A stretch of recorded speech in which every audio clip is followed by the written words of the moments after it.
ইসলামে প্রবেশ করলেন কি দিয়ে? তাহলে গেট দিয়ে। কি দিয়ে বলেন? গেটের নাম কি? কালেমা। গেটের নাম কি বলেন? স্বীকার করলেন কি আল্লাহ ছাড়া আর কেউ?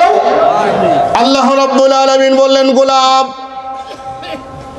তুমি যখন স্বীকৃতি প্রদান করেছো, আমি আল্লাহ রাব্বুল আলামিন তোমাকে এখন বললাম, ইসলামে যখন প্রবেশ করেছো একটা লোভে। কিসের জন্য বলেন? একটা লোভে।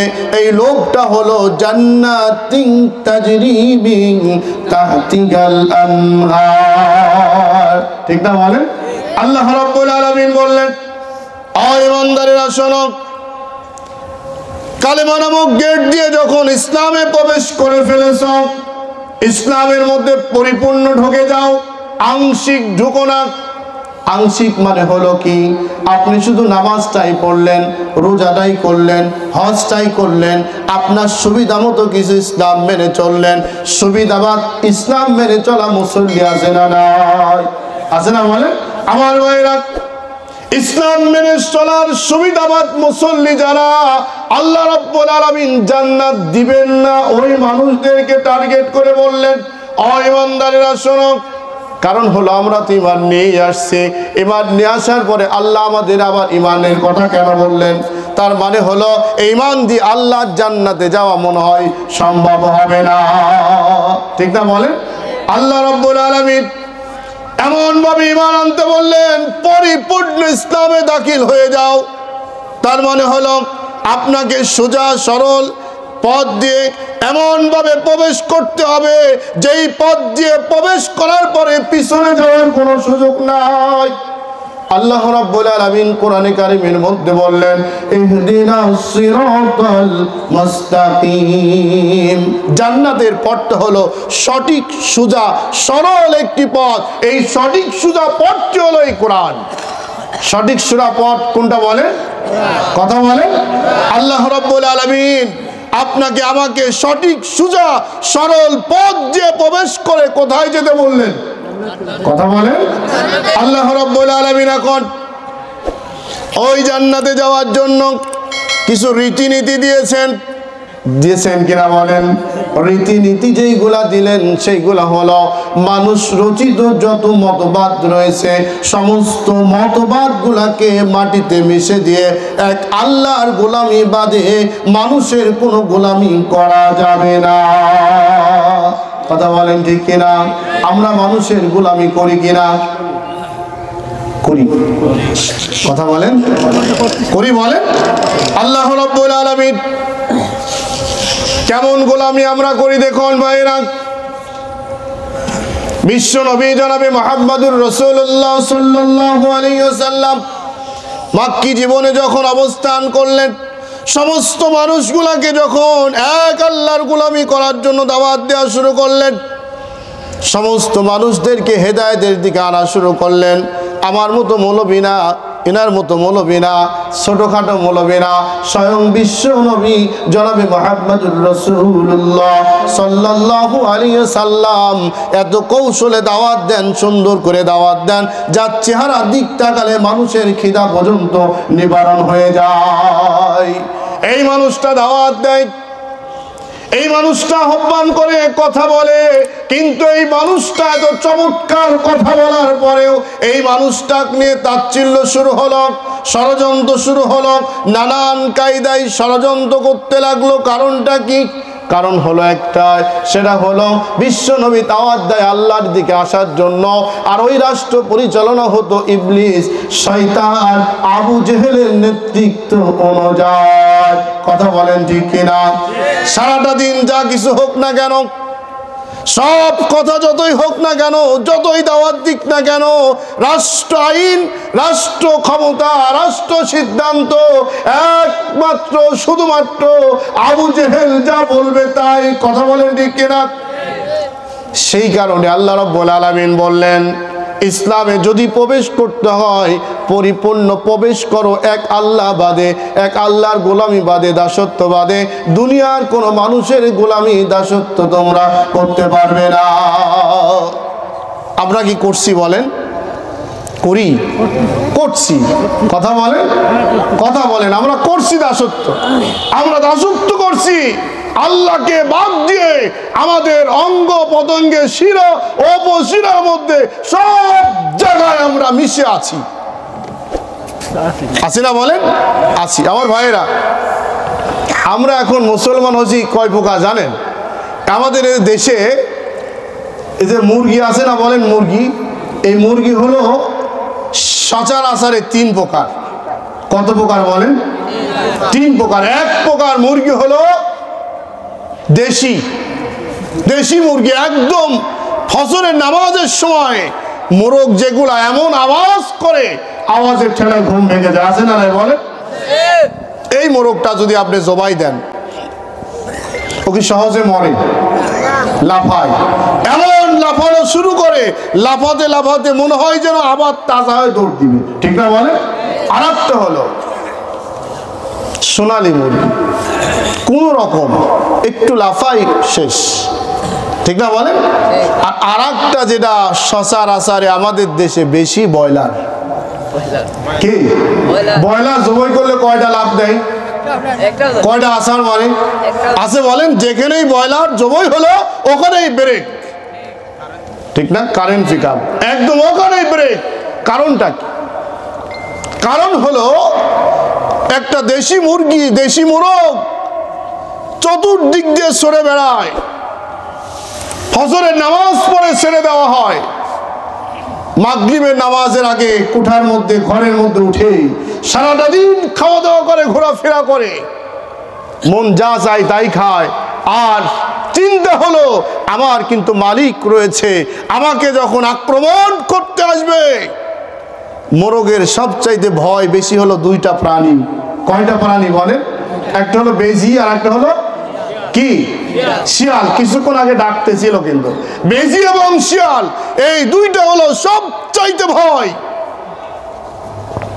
আমার ভাইয়েরা, দেশি মোরগ এবং মুরগি এদের মাথার মধ্যে কাজ করে, ও শিয়াল বেজি ভালো করে শুনে নাও, আমাদের মালিক রয়েছে, মালিক আমাদের আক্রমণ করতে আসবে, এমন আওয়াজ দিব, এমন শব্দ করব আমরা, শব্দ ঠেলায় আরেকটা তোমাদের শত্রু বাহিনী চলে আসবে। তার নাম কি? কুত্তা। তার নাম কি? করে তখন বাড়ির মালিক চলে আসে না? নাই আসে না বলেন? মালিক চলে আসে। কুত্তা আর মালিক আসার কারণে ওই শিয়াল বেজি এমন দৌড় দেয়। কি কথা বলে? পিছনে তাকানোর সুযোগ আছে বলে?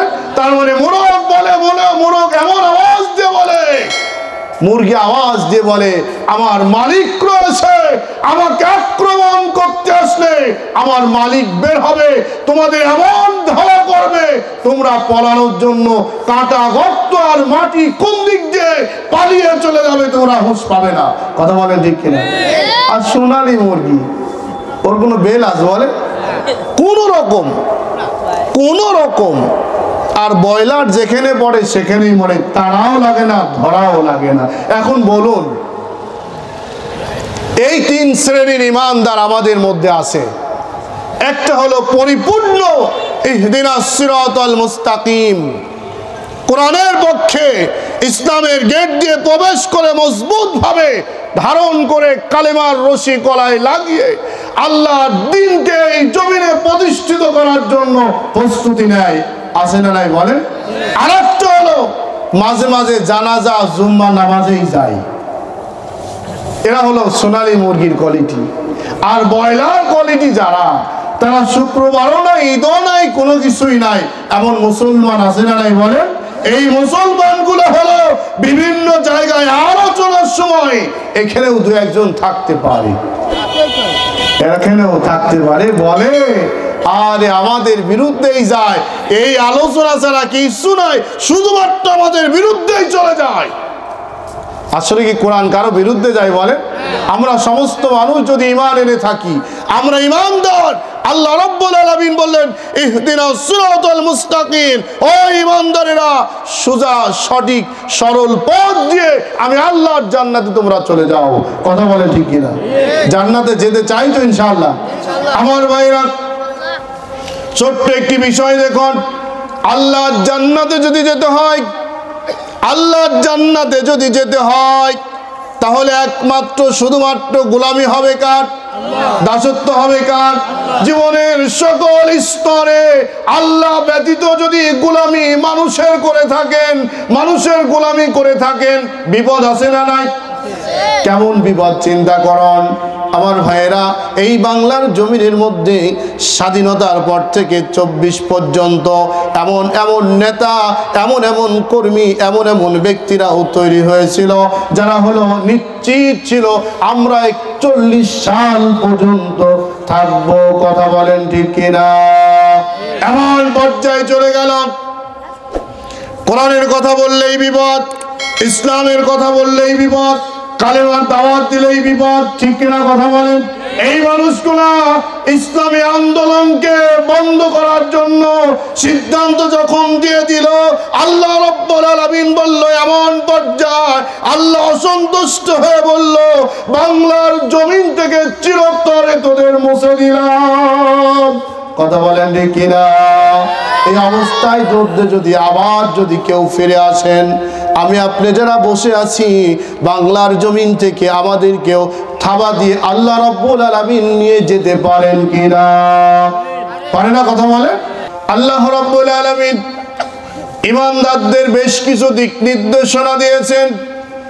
এই দিক নির্দেশনার মধ্যে আল্লাহ রাব্বুল আলামিন সূরাতুল আসরির মধ্যে বলেন, আল আসরি, সময়ের কসম, সমস্ত মানুষগুলা ক্ষতির মধ্যে, বিপদের মধ্যে। ইন্নাল ইনসানা লাফি খুসরিন, সমস্ত মানুষ বিপদগ্রস্ত, ক্ষতির মধ্যে, মুসিবতের মধ্যে। এখন চিন্তা করুন তো, আমি আপনি কি বিপদের মধ্যে আছে নাকি? বলেন আসি? বিপদ আছে আমাদের? আছে বিপদ? আল্লাহ রাব্বুল আলামিন বললেন কি বিপদ? এই দুনিয়া তো ক্ষণিকের জন্য, অস্থায়ী একটি পৃথিবীর মধ্যে যদি এত বিপদ হয়, স্থায়ী যে বিপদ রয়েছে সেই বিপদটা হলো আল্লাহ রাব্বুল আলামিন বলতেছেন শোনো, অস্থায়ী পৃথিবীর মধ্যে যদি এমন যদি হয়, স্থায়ী জায়গা তোমার পরকাল, ওই পরকালীন জায়গায় তোমাকে আজীবন থাকতে হবে। ওই জায়গায় যাওয়ার জন্য আমি রব্বুল আলামিন 4টা তোমাকে বিধান দিয়ে দিয়েছি। কয়টা? এই 4টা কাজ যারা করবে, এই 4টা অনুসরণ যারা করবে, তারা বিপদ থেকে মুক্ত হয়ে যাবে, বিপদ থেকে মুক্ত হয়ে যাবে। 1 নাম্বার হলো যারা ঈমান নিয়ে আসছে, ওয়াবিলুস সলিহাত, ঈমান যারা নিয়ে আসছে। এখানে আমি আপনি যারা আছি, ঈমান আছে না নাই? বলেন, কথা বলেন। ঈমানদার, ঈমান নিয়ে আসার সাথে সাথে আপনাকে আমাকে ঈমানদার দাবি করার সাথে সাথে এই কোরআনে কারিমের বাহিরে কোনো কাজ করা যাবে না। যাবে নাকি? কথা বলেন। আমরা কি কোরআনের বাহিরে কিছু করব নাকি? বলেন। 2 নাম্বার হলো ওয়ামিলুস সলিহাত, ভালো ভালো কাজ করতে হবে। রাজি আছি তো ইনশাআল্লাহ? বলেন। এই ভালো ভালো কাজের মধ্যে হলো, যত ভালো কাজ রয়েছে সমস্ত ভালো কাজের মধ্যে অন্যতম কাজ যেটা হলো আপনার জীবনের শুরু থেকে শেষ মুহূর্ত পর্যন্ত প্রত্যেকটি জায়গায় আল্লাহর বিধান বাদে আর কারো বিধান মানা যাবে না। রাজি আছেন তো ইনশাআল্লাহ? রাজি আছেন তো? 3 নাম্বার হলো অথবা সাউবিস সাবরি ওয়ামিলুস সলিহাত অথবা সাউবিল হাক্কি, সত্যের উপরে প্রতিষ্ঠিত হতে হবে। 4 নাম্বার হলো সবুর করতে হবে। আপদে বিপদে মুসিবতে সব সময়ের জন্য একমাত্র ভরসা করবেন যার প্রতি, তিনি কে? আল্লাহ রাব্বুল আলামিন। ওয়ামিলুস সলিহাত, এই ভালো কাজের মধ্যে যত ভালো কাজ রয়েছে আল্লাহ রাব্বুল আলামিনের সন্তুষ্ট চিত্তে সমস্ত কাজগুলা করতেই হবে। এখন বলুন দেখি, নামাজ যদি না পড়ি আমি, ইসলাম যদি না মানি আমি, শুধুমাত্র মুসলমান হয়ে মাঝে মাঝে যদি বলি সুবহানাল্লাহ আলহামদুলিল্লাহ, ঈদের নামাজ পড়ি আর জুম্মার নামাজ পড়ি, যদি তাই হয় তাহলে কি ভালো কাজের মধ্যে শামিল হলাম নাকি? বলেন, হলাম? বলেন, হলাম না।